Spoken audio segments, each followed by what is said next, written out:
consistently used is either ilaha, ilahi, Elohim, and he just said Allahumma is the same thing. Okay, so in other words, the God, the personal name of God for Moses, for Jesus, and for other Israelite prophets was the same. Ilaha or ilahi or Allah is the same thing as far as we are concerned, because we know which God they're referring to. They're referring to the Creator, Allah subhanahu wa ta'ala. Right. Yes. Now, I brought you here just to tell you something. Yeah. That just maybe a couple of days ago I saw on YouTube a video which being recorded some time ago by this guy from Jeddah, Luay. If you heard of this guy called Luay, Luay something. He was trying to explain or tell us that the term Yahweh is mentioned in the Quran. And his argument was, if you look at the meaning of Yahweh, you will find it's the ever-living God. Okay. And the ever-living God translates to Al-Hayy Al-Qayyum. Yes. So his argument was, whether it's true or not, I didn't indulge into this. First, before we indulge into this, we ask these people, why are you using the word Yahweh? First question, the basic question we should ask is, why are these people using the word Yahweh?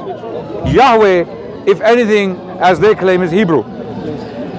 Hebrew was neither spoken by Moses nor Jesus. So why are we using this word? Why is this word important?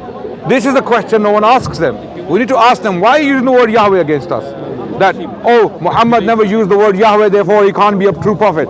But neither did Moses nor Jesus. So they are both not true prophets, because they never used. So they have come up with a word anachronistically.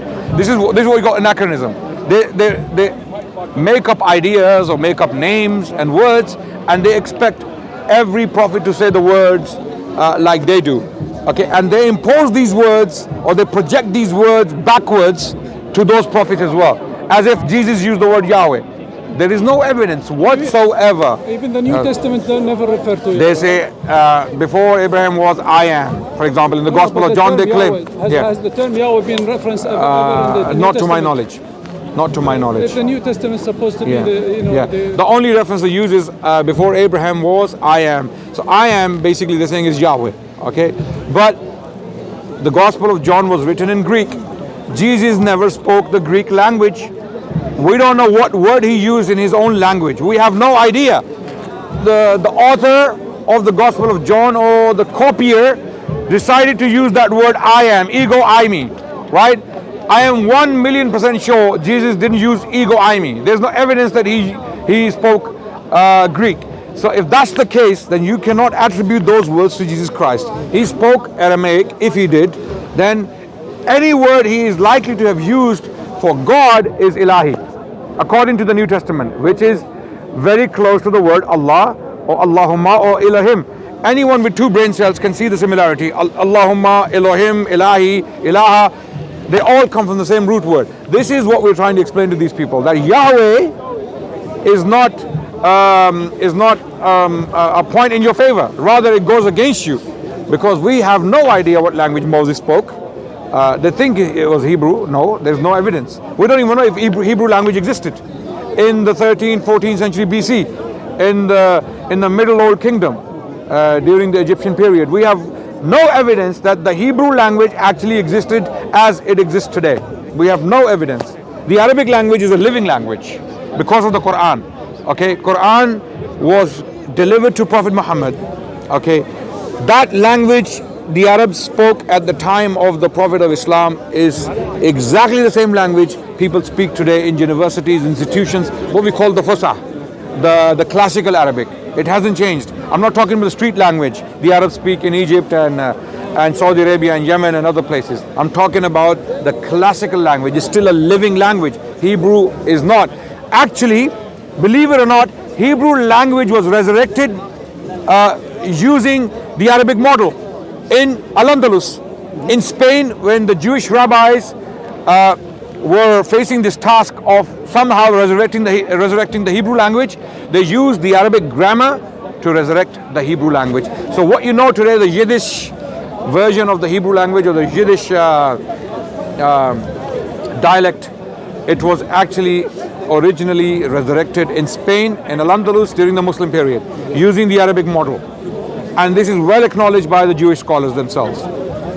So We have all these things to look at. So that's it. Thank you very much for it. Sanskrit is a very interesting language. It is Indian. Is the name of God there? Is the name of God there? You can come in front of the camera if you don't mind. If the gentleman doesn't. Okay, thank you. Come. Thank you, Abdul. No worries. So, you were saying Sanskrit. Thank you. Nice to meet you too. Thank My you. name is Rama Chandras. I'm from the Living Monk channel. Okay. You can find me on YouTube. Okay, nice Thank to meet Abdul. you. What is your good name? Why are you calling me Abdul? You consider yourself as a servant of God? No, yeah, you can say Abdullah, sorry. Abdul Rahman. Abdul Rahman. Yeah. Abdul actually can be used as a derogatory term. sorry. So, didn't mean to. yeah, some people, some unfortunate characters use that word to describe Muslims. Okay. Yeah. So my name is Adnan. Yeah, my name is Adnan. Agnan. Adnan. A-D-N-A-N. Adnan. You can call me Adnan. Yes. So your question was Sanskrit language. Yes. You are Hindu, right? No, I don't. I consider myself follower of the Vedic scriptures. Okay. Hindu. So far, I'm concerned. Hindu is a term that doesn't exist in the Vedas. It's something that was brought up around 500 years ago by the Persians. By the colonial, you're right. I agree. Even during the British period, it was used in the way it is used today, because Vedic people were never a monolith. They were never one. Yes. They all followed different philosophies, different things, and I see your point. Yes. So why do you follow the Vedic way? I mean, it's interesting. I'm not saying you shouldn't follow it. If you feel comfortable with it, it's your choice, it's your life. Yeah, well, but why do you choose to follow it? I find there's something which I see, which is missing in many paths, is the name of God. And well, the name of God, like you yourself spoke with the gentleman, is in the Quran, right? There are 99 names. Allahu Akbar is one of them. And but we have something like a little extra, is the form of God, how He looks like, His adjectives, His qualities too. There are 99 names. They explain that. But we have the information about His personality. And where do you get this information from? In our scriptures. And where do these scriptures come from? Are they divine? Are they divine? The Shruti, they're spoken by God. They're given to us And by which God is that? What's His name? One and only. Brahma? La ilaha illallah. Yes. Well, that's yeah. I mean, we believe that God spoke through prophets, and those prophets came with scriptures. Yes. And those scriptures can be found in the Jewish and the Christian scriptures and the Quran. We believe there was a consistent message that came with these prophets. But the Vedic scriptures, not that I can claim to know a lot about it, I don't actually. You can teach me on that. But it seems to be quite distinct from the Judeo-Christian or Islamic message. Yeah, well, so far we're concerned, of God. it predates, it's more than 5,000 years old. It was noted or written down around 5,000 years old, 3,000 BC. Where's the evidence for that? The scriptures themselves, the way they were written down. The oldest copies of and Vedas, message. the oldest copies of Vedas you have date back to the 13th century. Is that correct? As far as I know. They don't go back over 1,000 years ago. Maybe in the written form. Yes. But the message itself predates. And when we study the Vedas, we see many ideas added into Vedas later on by later priests and monks and people who were actually compiling these works. Maybe you address the Smriti, like the Puranas, Yes. Mahabharata, Bhagavad Gita. And Vedas. And I'm talking about Vedas. The original Veda was one. Okay. And then it was separated and compiled. But how do you separate the original from the non-original? Where's the process? Where's the procedure? How do we know? Because you're claiming that they were written 5,000 years ago. Mm-hmm. And especially when you don't have any written record. Like we as Muslims, we have written record of the Quran from the life of the Prophet and from his companions, his very immediate followers. We have the Qurans, the copies of the Quran from that very period. Yes. It has been carbon dated, right? It was passed down. It was passed down orally as well as in written form. Yeah, we too, we have a similar system. There is a chain. But not going back 5,000 years. Yes, there's 33 personalities who passed it down from God himself when he came here 5,000 years ago, from Krishna, to our spiritual master, His Divine Grace Sri Prabhupada. So Krishna, did he take a human form? As a human, just like I Right. think in the Old Testament it says that God created us in His image or form. So when he came in human form, did he adopt human weaknesses? Well, no, certainly not. God, if we would accept that, that would not be God. I would not Okay. take Him as God like that. Right. But God, I take God as absolute. So, and for me, that's something that struck me every time I study different scriptures, is that everywhere there is a hint for the personality of God, that God is the most merciful, Al-Rahman. God is the best friend, Al-Karim, no? Maybe? Al-Karim is beneficent. Beneficent. Yes. Yeah. Or in the Bible too, it says God is the man. Al-Karim is kind, sorry. Al-Karim is kind, yes. Yes. Yes. But Sorry, generous and kind, yes. So and in the Bible too, it says, for example, the image of God is there, that we created in His image. So what is that image? We don't believe that. We don't, I mean, even the Islamic literature says that, that we made man in His image. His refers to man. So man was given an image of his own. Of His own. Of his own, not in the image of God. We believe there is no image of God. God is imageless. We don't believe that But He gave us the image. Yes, He gave us an image. He chose, and He chose the best image for us. No doubt, we were given the best form. We are told in the Quran that, and amazingly, one of the reasons why we are Muslims is that we find everything in the Quran and the prophetic tradition. We find happiness, we find tranquility, find peace, we find spiritual satisfaction, we find rules. If we abide by them, we succeed, we live a happy life. If we walk away from them. But all of that, if we don't know God, it's useless. But we believe that we do know God enough to be able to worship Him in true form. God hasn't revealed His entirety to us. Yes.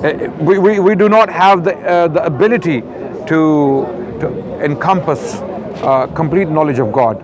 We don't even have the ability to encompass all knowledge on this little planet Earth, let alone God who created who created the universe. So imagine, we don't even know what's out there. Yes. In the cosmos. Knowledge is limited. Yes. Okay. So think about the one who created all this. Can we ever know Him completely? Absolutely. Without His mercy, without His mercy, no, certainly not. But if God Himself, He whispers in your ear, absolutely, then we can know. And this is what God tells us in the Quran: "Wala yuhituna bi shay'in min ilmi illa bima sha." You will not take any knowledge except by His permission. Whatever He decides to give you, you will have. Yes. So you see, I see your viewpoint to be very interesting, but when you claim that your scriptures come from God, you don't accept that. no. I'll tell you why. I mean, this is maybe I have my Muslim bias. Maybe, perhaps. I mean, we all have a bias and conditioning, right? I am conditioned by Islam. I won't even deny that. But at the same time, sometimes we have to step outside of our bias to study someone else's scripture sympathetically. Yes, when we do, I briefly studied the origins of Vedas, right? I find these claims to be very difficult to sustain. When some of the followers of the Vedas, they claim that this tradition goes back 5,000 years, especially when we see changes, a lot of alterations, a lot of changes have been made into these scriptures. So it is very possible, I am fully open to the possibility that they may have been prophets sent by God in India or in northern India, who came with these messages. These messages were recorded, documented, later on passed on to priests and worshippers of God, and then some people came later who started to add information into these scriptures. We believe prophets of God came to every nation. Throughout the planet. It's written in Quran. Yes, 100%. Yes. We believe prophets came to every nation to speak to them in their own languages. Yes. So I have no problem with accepting. Learn how to serve Allah together. Absolutely. Yes. I mean, even Buddha, for example, who came from India in about 2,500 years ago. Yes. If all these teachings that are attributed to him are not true, then he may well be a prophet. But there is no doubt that his teachings were corrupted. Yes. There is no doubt in my mind that Vedas were corrupted from their original form, when they were written, whenever they were written, or even if there was one Veda when it was written, through that process of transmission, It was changed, altered. We have plenty of evidence to substantiate that view. And if that's the case, then what you have today in Vedas cannot entirely come from God. So there is a mixture now. I see your point of view, Yeah, that it's yeah. not, from your perspective, Vedas cannot be taken as authoritative, and I respect that. I'll tell you why, because I didn't take them as authoritative from the very beginning. I didn't accept that as merely as a blind faith imposed on me. I was not born as a Hare Krishna. But what did tackle my more like logical point of view is that, like I told you before, that everywhere there's a hint for God's personality, and I was always thinking, well, what is that personality? And I thought in a similar way, in a certain way, that addressed that issue. That if God is absolute, right? God, he must possess everything at his disposal, right? If he's bereft of something, he's not God. He's less. I agree. God. So if he doesn't has a personality, which includes identity, uniqueness, free will, I agree. freedom of choice, even eyes and all those different things, not material, not eyes like us. But if he doesn't have them, then he's not absolute. I agree. 100%. I agree with that. Me to seek for where is that, at least in theory, who presents a theoretical like understanding of the personality. But of God. everything you're And I seeking in found God, out. but everything you're seeking in God, I can guarantee you, Islam has all that and more. Okay, so, Perhaps you so need what is to. the form of God according to Islam? We believe God is formless. I'll explain to you what we mean. We believe God is all powerful, to use human terms, because this is the best we have, human terms. He's all powerful. He has the Quran. No, not even that. The Quran tells us, Inna Allah ala kulli shay'in qadir. Allah has power over all things. All things mean seeing, hearing, talking, everything. He has power. He has power over it. So you say he. No, he is a convenient term we use to refer to him, right? Somehow or other, but everyone agrees that God is a male figure, for example, right? No. Male and female is a human thing.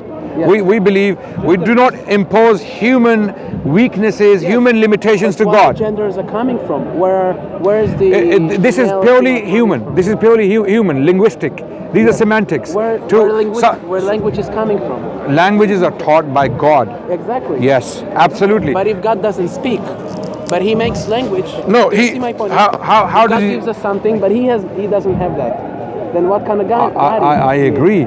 But I am saying God is the ultimate source of everything we know. Exactly, yes. Everything we know and everything we don't know. And everything we will never know. God is the ultimate. Absolutely. So when we, the Muslims, have a very comprehensive view of God. Actually, our view, I claim quite humbly, with humility, that our view is the most comprehensive view of God in all human philosophies. Yes. Put together. Yes. Judaism, Christianity, Hinduism, Vedic philosophies. You know what? I will agree with you, because if I would have any religion, I would practice Islam. Certainly. Thank you for acknowledging that. Hopefully one day you will choose to follow a religion. The reason why we are Muslims is not because we are blind followers and we just feel comfortable about Islam, or we are born in Muslim families. In my case, at least, I have thoroughly examined Islam in the light of our current realities before accepting. What if my ancestors are wrong? What if they just chose the wrong religion and I'm following this religion blindly? Right.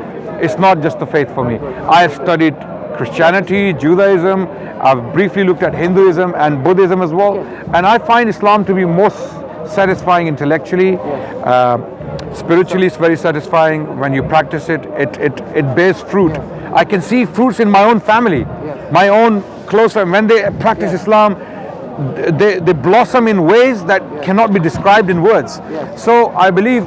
But if you don't see God, then the family is good. But Allah in the Quran says, right? If I'm not, correct me if I'm wrong. That love me more than your daughters, your children, your mother, your family. Love me more than them. So if we see our children, if we see our family, but we don't see Allah, then 100%. We are told as Muslims we have to love God more than anyone or anything. Why? Because He is the one. He is the reason we have everything. He is the reason we have parents. Those we love. We love our parents, we love our children, we love our wives, we love our neighbors, we love our friends and colleagues. We love them because someone put them there. And because that someone put them there, He deserves our love more than all of them put together, because He's the cause. So that's why God requires that love of us. It is justice.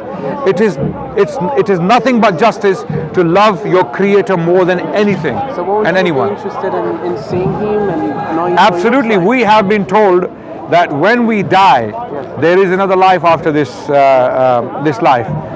This is not the end. This is only the beginning, right? This is we will be resurrected after we die. We will, reincarnation, something like that. We don't call it reincarnation or something. If you want to use that word, if you understand your reality or our reality by those words, no problem with that. But we use the word resurrected. We will be resurrected. We will be brought back to life, and then we will be paid back for our deeds, good or bad, right? So for that reason, we work for that life. And when we get to that life, God will give us the ultimate pleasure, which is what? He will reveal Himself. We will see Him like we see the sun, or like we see the moon. That's what's in our tradition, why we address God as Rama, like Rahman, but in Sanskrit it means the reservoir of all pleasure. Right. God is the only pleasure. Here, so we have this. Everything is haram. No, here is a test. You have to confine yourselves from all these pleasures you may see around you, for your betterment, for the betterment of the society, and at the same time you're obedient to God's commands, right? Having done that, the reward will be the pleasure of God, and He will reveal Himself to His special. Again, the word Him is a convenient term we use. We can use it, him, she. What other words do we have? We have to have invent a new. He introduced Himself as Him, not because He is a gender. But you're not going to be surprised if when you see Him, you're going to see that He is a male, for example, right? Look, when we see Him, and if he appears to be in a particular form or shape, whatever it is, we can't change it. This is what He is. This is how He is, subhanahu wa ta'ala. So we will accept, and we will be so pleased. We have been told by Prophet Muhammad, when you see God, that you will fall in prostration immediately. Your natural reaction will be that you will fall in prostration, because you will realize, like a stick. So we have been told He's beautiful. In the reports, Prophet Muhammad, he said, Allahu Jameel wa yuhibbul Jamal. Allah is beautiful, and He loves beauty. So this is why beautify yourselves. So we in Islam, we have a duty to be clean, to be tidy, to be beautiful, to be pleasant looking.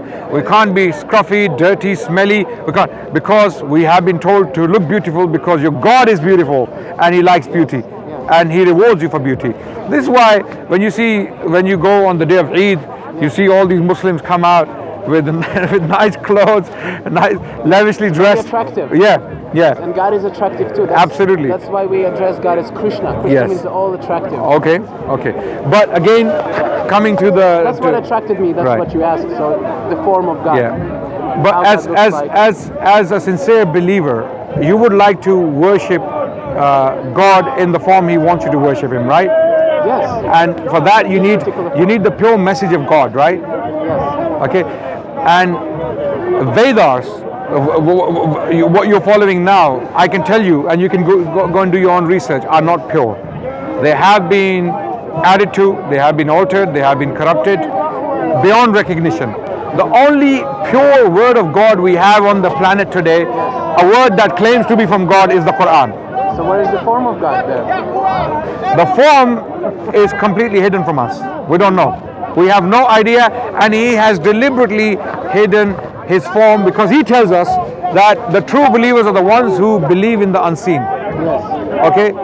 Alladhina yu'minuna bil ghayb. Those who believe in the ghayb. Ghayb is unseen. We haven't seen God, yet we believe in Him because of His signs.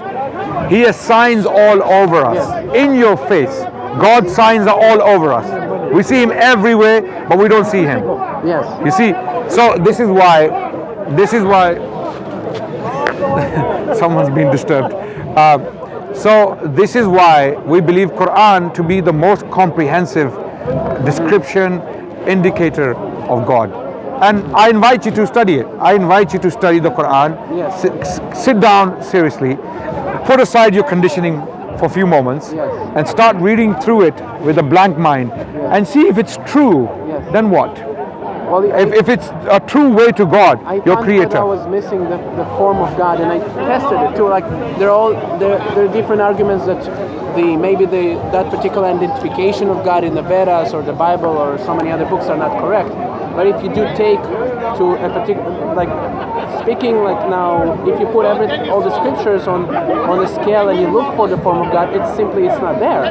You know, the Vedas are the only one who promote something. Perhaps you're looking for a particular God, and you Not can't. a particular, but if I ask a Christian or a Muslim or a Jew or even a Hindu, I ask him how God looks like, they have no idea. They don't tell you specifically. Why do they have to know? For their God to be true, Yes. why do they have to know what He looks like?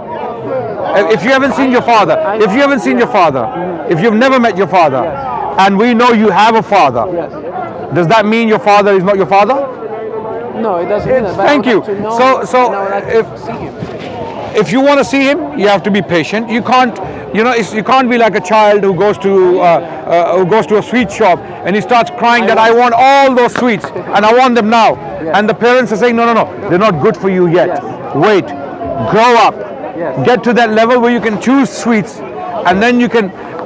God I is. waited for a long time for this revelation. Wait more.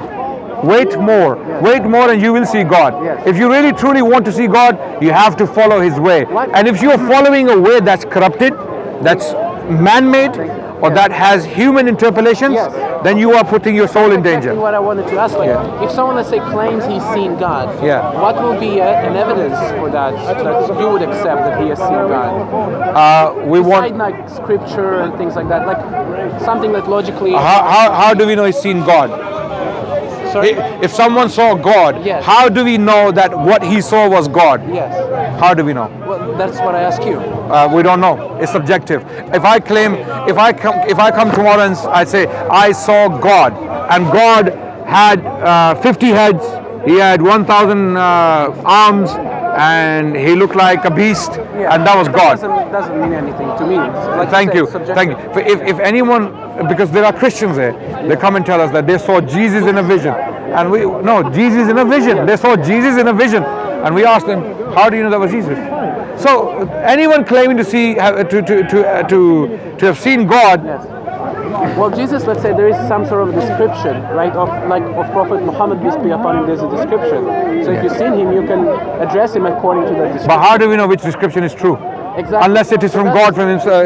That's why I'm saying if we put scriptures aside. Sorry? Moses wanted to see God. Yes, but that's again a Judeo-Christian story. I don't know, our friend who follows Vedas.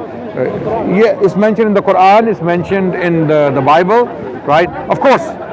And Allah says, "Lam tarani." Okay, you will never see me, right? Okay, so you will never see me in this life. Okay, in the hereafter. That was specifically for him. No, it was for all humans. In this life, you will not see. This is a test. Look, if God reveals Himself, Yes. if He opens the sky and He shows Himself, I am your God. Do you think any of these people will disbelieve? Yes, they can.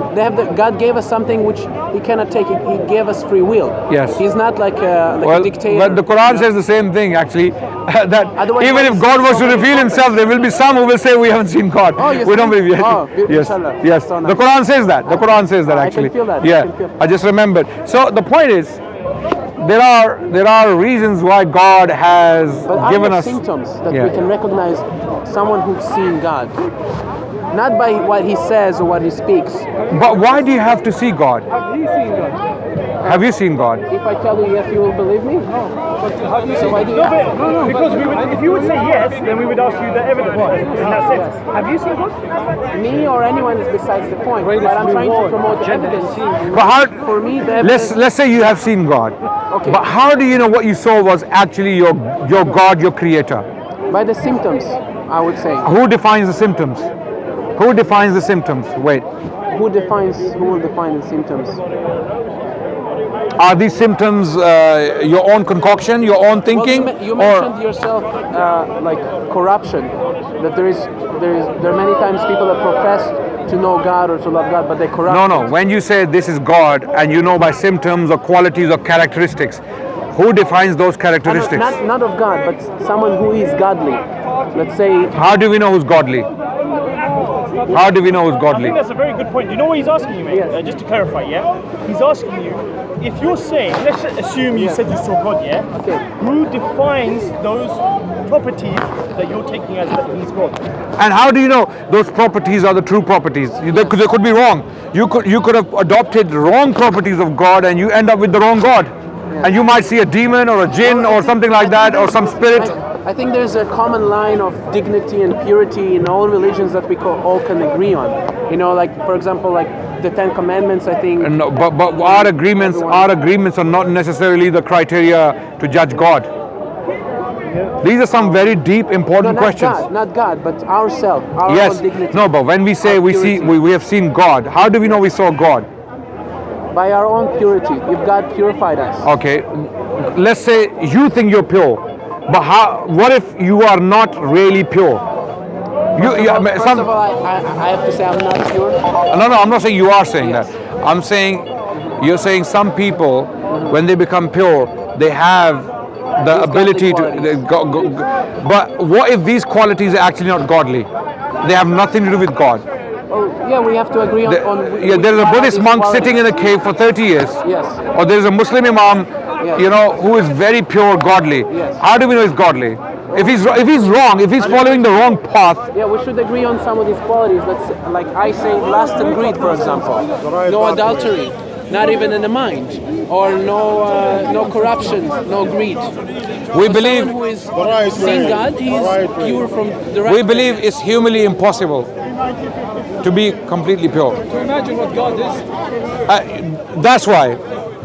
Firstly, it is impossible, humanly impossible, to be completely pure. We believe that, and we know that by experience. Yeah, we cannot see God if we're not. No. Here, this is why we will not see God here, because we will never be completely pure. That's an answer to your question. Well, if we see God, we're not here. Even if we're here, we're not here. We actually do see God There's another indirectly. dimension. We do see God's signs. Yes. We see Through God. creation. We see God's creation, and we know this is all made by someone. So we do see God in a form that we may not accept. Yeah, we call it impersonal form. Yes, exactly. So we do see God Yes. indirectly, Yes. but God as Himself, as He is, no one has seen Him, and we will only see Him when we die and we are resurrected to receive our recompense. And on that note, I will have to end. Thank you, Abdul. What was your name? Ramchandra, like Al-Rahman. Okay, Rama. Nice to meet you, man. Nice to meet you. And I'm gonna take. Do you have a card from your channel? I don't actually. I don't. I was thinking for a second, he's shaking the hand of a hijabi woman. From behind. I thought he's how you doing? Okay. Okay, how is it? Nice to meet you, sir. Yes, good. I'm numbers? gonna leave now. What was So the whose mics are What was these? that thing? Mine, bro, and I'll take that one just for now. What numbers? Very nice. Yeah. Okay, continue the search. Continue the search. What is that one? Assalamu alaikum, my brother. How you been? He's over here. I'm just going to tell him, Aki. Where is it? Come on, man. You find me on YouTube, or yeah, just put my name Adnan Rachid. Adnan Rachid. Yes.